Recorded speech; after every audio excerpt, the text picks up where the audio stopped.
ভাইরা মূলত উনারে অ্যাটাকটা করছে। আমি যেহেতু ধরা পড়ছি, আমার মিথ্যা বলে এখন কোনো লাভ নাই। ঘটনা তো ভাই বলাই হলো ভাই, কয়বার বলবো এক কাহিনী ভাই, যে উনার নেতৃত্বে আর কি, উনার কানেদিতে ভাইরা মূলত উনারে অ্যাটাকটা করছে, বুঝতে পারছেন? উনি দেখাই দিছে, পরে মারছে।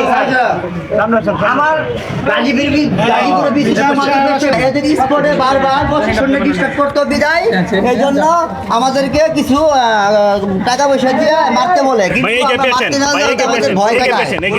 পরে আমরা এই চুপ করে গেছি, যাওয়ার পরে আমার হাত থেকে দাউড়া নিয়ে আমার ধাক্কা দিয়ে সরাই দিয়ে এই হলো না, এই হলো না মূলত তাদের নামে একাধিক মামলা, কয়েকটা মার্ডার মামলা আছে। মামলার নাম নাই, আপনারা দেখেন একটু ভিডিওটা চেক করে, এখানে আমি ছিলাম। বসুন্ধরা টিস্যু অশুদ্ধতার বিরুদ্ধে এক বিন্দুও ছাড় নয়। আমার তো অস্ত্র না থাকে, আমার শুধু শুধু আইনের আওতায় আনা কোনো মানেই হয় না।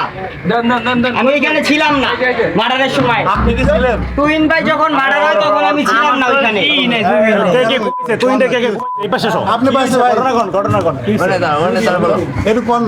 ঘটনা তো ভাই বলাই হলো ভাই, কয়বার বলবো এক কাহিনী ভাই।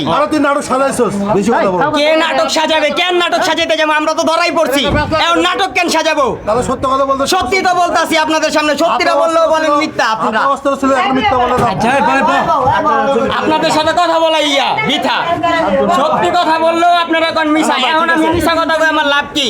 আমি যেহেতু ধরা পড়ছি, আমার মিথ্যা বলে এখন কোনো লাভ নাই। তারা মারছে।